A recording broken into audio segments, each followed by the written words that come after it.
प्रधानमंत्री नरेंद्र मोदी ने उत्तराखंड के पिथौरागढ़ में 4,200 करोड़ रुपए की विकास परियोजनाओं का लोकार्पण और शिलान्यास किया। उत्तराखंड की प्रगति और उसके नागरिकों की भलाई को केंद्र सरकार का मिशन बताया। विदेश मंत्रालय ने कहा, ऑपरेशन अजय के अंतर्गत भारतीय नागरिकों को वापस लाने के लिए एक चार्टर विमान आज इजरायल के तल अवीव पहुंचेगा। इजरायल में सभी भारतीयों से दूतावास में पंजीकरण कराने को कहा। सरकार ने कहा, भारत ने सदैव एक संप्रभु और स्वतंत्र फिलिस्तीन राज्य की स्थापना के लिए आपसी बातचीत फिर शुरू करने की वकालत की। भारतीय रिजर्व बैंक ने केवाईसी और अन्य नियमों के उल्लंघन के लिए पेटीएम पेमेंट्स बैंक लिमिटेड पर 5 करोड़ 39 लाख रुपए का जुर्माना लगाया। पीवी सिंधु चीनी ताइपे की वेन ची सू को हराकर आर्कटिक ओपन बैडमिंटन टूर्नामेंट के क्वार्टर फाइनल में पहुंची और क्रिकेट विश्व कप में दक्षिण अफ्रीका ने ऑस्ट्रेलिया को 312 रन का लक्ष्य दिया। समाचार संध्या के साथ मैं मुकेश कुमार।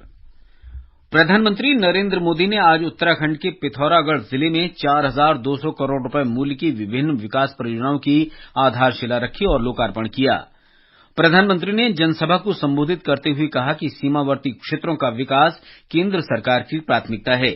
उन्होंने कहा कि केंद्र सरकार वाइब्रेंट विलेज योजना के अंतर्गत सीमावर्ती गांवों में विकास लाने के लिए निरंतर प्रयास कर रही है। हम चाहते हैं इन गांवों में पर्यटन बढ़े, तीर्थ यात्रा का विस्तार हो कि अतीत की गलत नीतियों के कारण उत्तराखंड के अनेक गांव वीरान हो गए।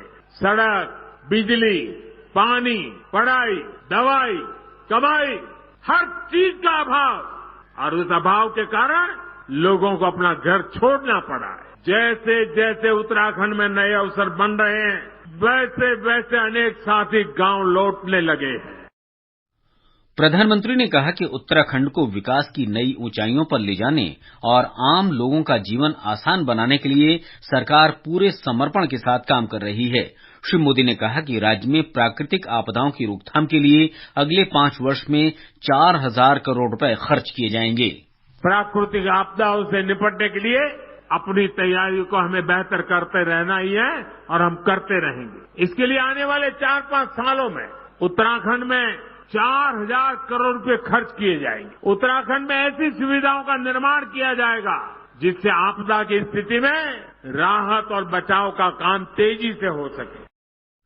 विदेश मंत्रालय ने कहा है कि ऑपरेशन अजय के अंतर्गत भारतीय नागरिकों को वापस लाने के लिए एक चार्टर विमान आज इजरायल के तल अवीव पहुंचेगा। नई दिल्ली में मीडिया को जानकारी देते हुए मंत्रालय के प्रवक्ता अरिंदम बागची ने कहा कि कल सवेरे भारत पहुंचने वाली उड़ान में 230 यात्रियों को आने की आशा है। उन्होंने कहा कि भारत इजरायल की स्थिति पर कड़ी नजर रख रही है। श्री बागची ने इजरायल में सभी भारतीयों से वहां के दूतावास में पंजीकरण कराने का अनुरोध किया है। श्री बागची ने कहा कि इजरायल में 18,000 भारतीय नागरिक हैं, जिनमें विद्यार्थी भी शामिल हैं। Our focus right now is to make sure that those Indians who are in Israel are able to come out of Israel, those who want to. I think there are about 18,000 odd Indian citizens. A small percentage of that are Indian students. Others are caregivers and other categories of professions. So we are in touch with them and let's see what happens. I would request Indian citizens there to follow the advisories issued by our mission in Tel Aviv, and they are the best judge. And be cautious, take the precautions, and if they feel that they need assistance to reach out to our embassy directly. Shri Bagchi ने कहा कि भारतीयों को वापस लाने में भारतीय वायुसेना की भूमिका से इनकार नहीं किया जा सकता। श्री बागची ने कहा कि भारत ने हमेशा इजरायल के साथ शांति से सुरक्षित और मान्यता प्राप्त सीमाओं के भीतर रहने वाले एक संप्रभु और स्वतंत्र फिलिस्तीन राज्य की स्थापना के लिए सीधी बातचीत फिर से शुरू करने की वकालत की है। विदेश मंत्रालय के प्रवक्ता ने इस बात पर भी बल दिया कि अंतर्राष्ट्रीय मानवीय कानून का पालन करना एक सार्वभौमिक दायित्व है और इसके सभी रूपों और अभिव्यक्तियों में आतंकवाद के खतरे से लड़ना भी एक वैश्विक जिम्मेदारी है। इजरायल में हमास के हमले में कथित तौर पर घायल हुई केरल की महिला पर श्री बागची ने कहा कि वो अस्पताल में है और उसकी हालत में सुधार हो रहा है। उन्होंने कहा कि अभी तक किसी के हताहत होने की कोई खबर नहीं है। एक प्रश्न के उत्तर में उन्होंने कहा कि भारत राजनयिक उपस्थिति में समानता सुनिश्चित करने के लिए प्रतिबद्ध है और इसको सुनिश्चित करने के लिए वे कनाडा के अधिकारियों के साथ संपर्क में हैं। कनाडा में भारतीय राजनयिकों की संख्या के सवाल पर श्री बागची ने कहा कि भारत दोनों देशों में राजनयिकों की समान संख्या सुनिश्चित करने के लिए प्रतिबद्ध है। इजरायल और हमास संघर्ष के बीच अमेरिका के विदेश मंत्री एंटनी ब्लिंकन ने तल अवीव में इजरायल के प्रधानमंत्री बेंयामिन नेतन्याहू से मुलाकात की। श्री ब्लिंकन ने कहा कि अमेरिका ये सुनिश्चित करने के लिए प्रतिबद्ध है कि इजरायल को अपने लोगों की रक्षा और सुरक्षा के लिए आवश्यक हर चीज मिले। संयुक्त अरब अमीरात के विदेश मंत्री शेख अब्दुल्ला बिन जायद अल नाहयान ने भारत के विदेश मंत्री डॉक्टर सुब्रमण्यम जयशंकर से टेलीफोन पर बातचीत की। दोनों के बीच नवीनतम क्षेत्रीय विकास और नागरिकों की सुरक्षा तथा तनाव को कम करने पर बातचीत हुई। शेख अब्दुल्ला बिन जायद अल नाहयान ने दोहराया कि इस समय प्राथमिकता नागरिकों की रक्षा करना, स्थिति को शांत करने का प्रयास करना और बढ़ती हिंसा, उग्रवाद और नफरत का मुकाबला करना है। ये समाचार हमारी वेबसाइट newsonair.gov.in/hindi और हमारे mobile app news on AIR पर भी उपलब्ध हैं। ये आकाशवाणी है। भारतीय रिजर्व बैंक ने अपने ग्राहक को जानिए केवाईसी और अन्य नियमों के उल्लंघन के मामले में पेटीएम पेमेंट्स बैंक लिमिटेड पर 5 करोड़ 39 लाख रुपए का जुर्माना लगाया है। आरबीआई ने कहा कि बैंक ने भुगतान बैंकों के लाइसेंस संबंधी दिशा निर्देशों, असामान्य साइबर सुरक्षा घटनाओं की जानकारी देने संबंधी दिशा निर्देशों और यूपीआई तंत्र सहित सुरक्षित मोबाइल बैंकिंग एप्लीकेशन की कुछ प्रावधानों का भी उल्लंघन किया है। आरबीआई ने कहा कि केवाईसी की विशेष जांच से पता चला है कि पेटीएम पेमेंट्स बैंक लिमिटेड ने भुगतान लेन देन पर निगरानी नहीं रखी है। प्रधानमंत्री नरेंद्र मोदी कल नई दिल्ली में 9वें G20 संसदीय अध्यक्ष शिखर सम्मेलन P20 का उद्घाटन करेंगे। भारत की G20 अध्यक्षता का विषय के अनुरूप ही P20 शिखर सम्मेलन का विषय एक पृथ्वी, एक परिवार, एक भविष्य के लिए संसद है। G20 संसदीय अध्यक्षों के शिखर सम्मेलन के उद्घाटन से पहले राष्ट्रीय राजधानी में शिखर सम्मेलन स्थल यशोभूमि में एक पूर्व शिखर कार्यक्रम पर्यावरण के लिए जीवन शैली का आयोजन किया गया। कार्यक्रम का उद्घाटन करते हुए लोकसभा अध्यक्ष ओम बिड़ला ने कहा कि आज के समय में जलवायु परिवर्तन और इसका प्रभाव मानवता के साझे भविष्य से गहराई से जुड़ा हुआ है। मिशन लाइफ स्टाइल पर्यावरण संरक्षण का व्यापक दृष्टिकोण है जो प्रत्येक व्यक्ति को अपने जीवन में रिड्यूस, रीयूज और रिसाइकिल व्यवहार अपनाने की प्रेरणा देता है। इसलिए हमें आज एक ऐसी जीवन शैली, एक ऐसा दृष्टिकोण अपनाने की आवश्यकता है जिसमें हमारे पर्यावरण को नुकसान न पहुंचे। ये हम सबका व्यक्तिगत और सामूहिक दायित्व है।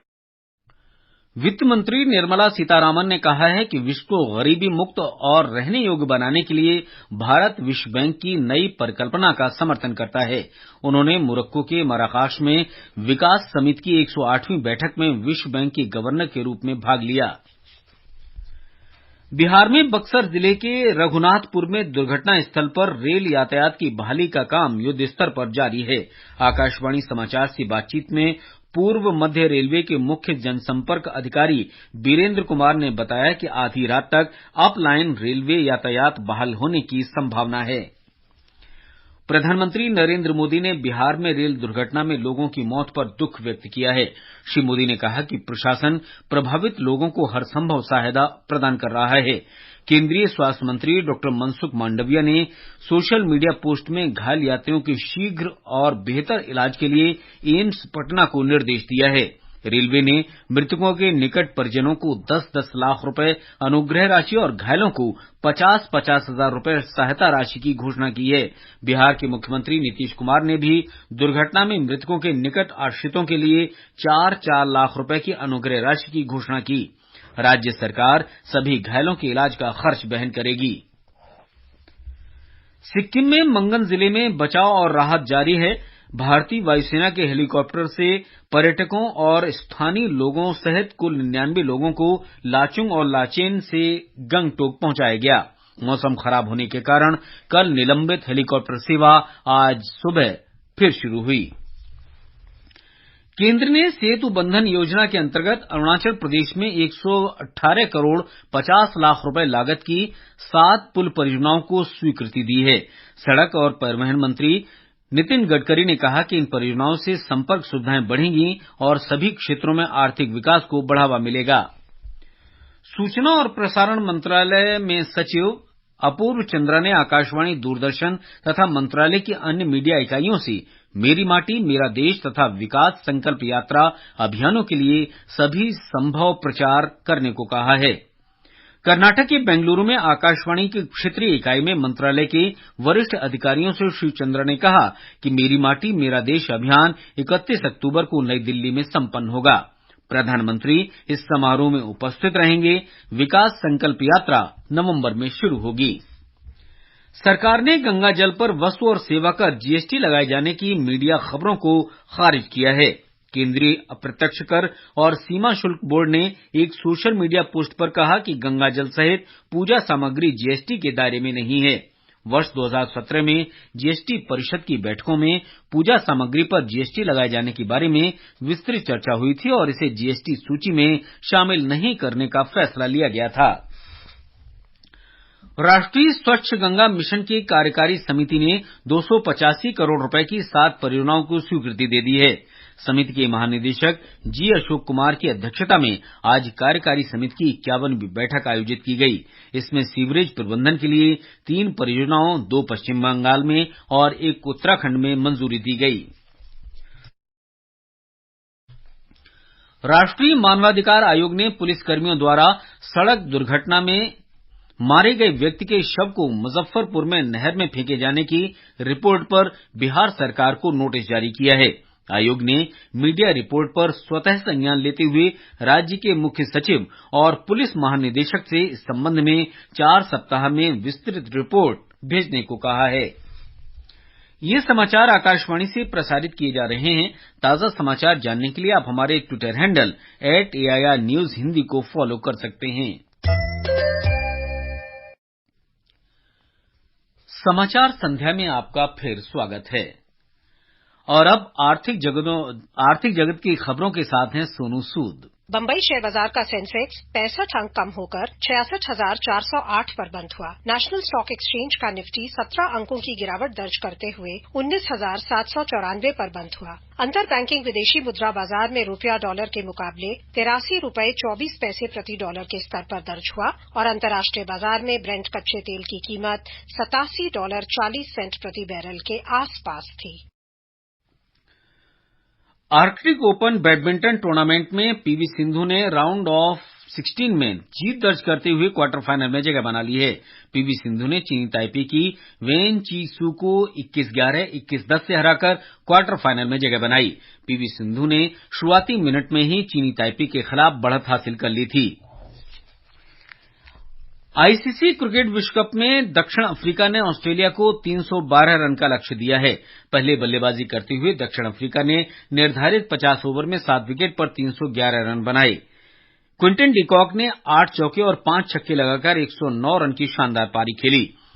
एडन मार्कम ने 56 रन की पारी खेली। ताजा समाचार मिलने तक ऑस्ट्रेलिया ने 31वें ओवर में 6 विकेट पर 128 रन बना लिए थे।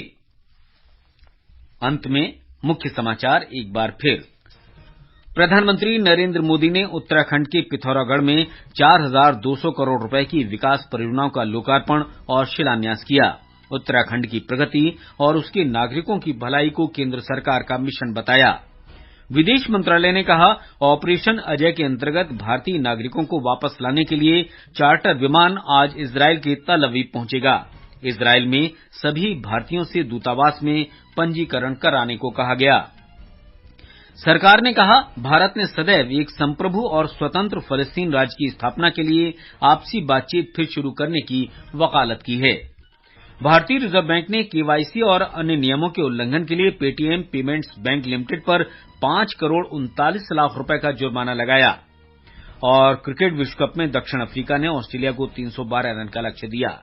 इसके साथ ही समाचार संध्या का ये अंक समाप्त हुआ। नमस्कार।